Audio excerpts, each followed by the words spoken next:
வணக்கம் சார். வணக்கம் மேடம். இப்போ நாம எங்க இருக்கோன்னு பார்த்தீங்கன்னா, சென்னை 52 ரெட்டிசி அடுத்த விலாங்காடு பாக்கம். இந்த இடத்துல தான் நம்மளோட சைட் ஒன்று லான்ச் பண்ணோம்.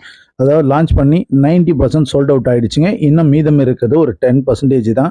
உடனே முந்துபவர்கள் கீழே இருக்க நம்பருக்கு கால் பண்ணுங்க. ஸ்கொயர் ஃபீட் வந்து பார்த்தீங்கன்னாக்கா 2650 சென்னை லிமிட்ல தாங்க வருது. அதனால தான் இவ்வளோ குயிக்காக இந்த இடம் வந்து மூவ் ஆகிட்டு இருக்கு. இங்கே வந்து பார்த்தீங்கன்னா நம்ம சைட்டில் நம்ம வீடுகளும் கட்டி கொடுத்துட்டு இருக்கோம். இப்போ 2 வீடு நீங்கள் பார்க்குற வீடு கட்டி முடிச்சு சோல்ட் அவுட் ஆயிடுச்சு. இன்னும் ஒரு 4 வீடு கட்டிக்கிட்டு இருக்கோம். இப்போ அதில் வந்து பார்த்தீங்கன்னா டபுள் பெட்ரூம் வில்லா ஒன்று இருக்கு. 777 ஸ்கொயர் ஃபீட்ல வந்து 595 ஸ்கொயர் ஃபீட் வந்து டபுள் பெட்ரூமோட கட்டியிருக்கோம் வில்லா. இதோட ரேட் வந்து பார்த்தீங்கன்னா 40 lakhs வருங்க. உடனே முந்துபவர்களுக்கு முன்னுரிமை கொடுக்கப்படும். நம்ம சைட்டை பார்க்கும்போதே தெரியும், தார் road, 3 phase EB, water facility, gated community, security, அனைத்து வசதிகளும் நிறைந்த ஒரு அற்புதமான சைட்டுங்க. இன்றே வீடு கட்டி குடியேறக்கூடிய அனைத்து வசதிகளும் நிறைந்த ஒரு அற்புதமான சைட்டு. இப்போ ஒரு வீடு ரெடியா இருக்கு. உடனே வாங்கி நீங்க குடியேறலாம். நன்றி, வணக்கம்.